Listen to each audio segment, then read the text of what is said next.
Closed stalls and no vendors in sight. This is how some of Manila's biggest public markets looked this morning.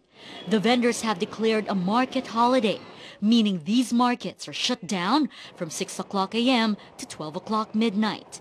Consumers immediately felt its effects. Mahirap pag wala kang mabilhan. Kasi dito lang mo lang mabibili yung mga pangangailangan mo pang araw-araw eh. Bumibili kami pero walang hindi kumpleto. But where are all the vendors?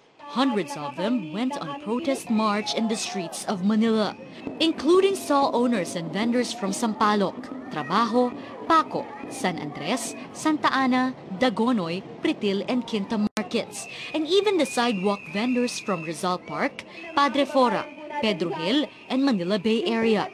They all converged outside the Manila City Hall. They're opposing the city government's plan to privatize 17 public markets in Manila.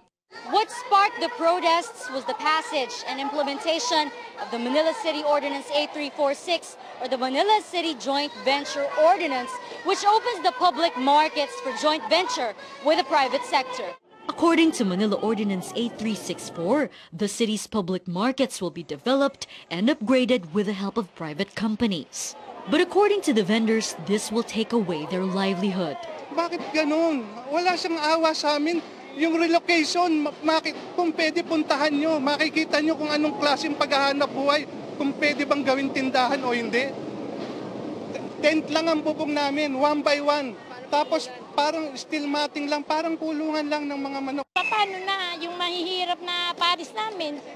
Kumakapit kami sa utang o tas gagawin niyang private, paano na? Eh di ang laki ng ibabayad.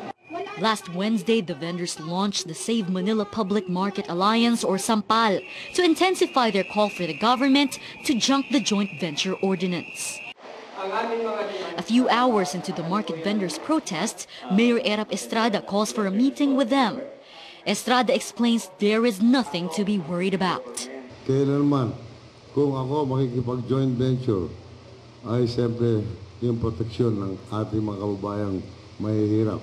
At nagkakaroon pa tayo ng mga public hearing bago nakdaan ang isang kasunduan. Kaya huwag po kayong matatakot sa pagbabago. Kaya po ikaulad ng hindi lang ng Luzon, lalong-lalo na kayong mga mamaninda.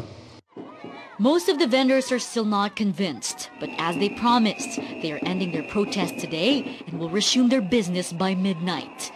Camille Abadisho, CNN Philippines.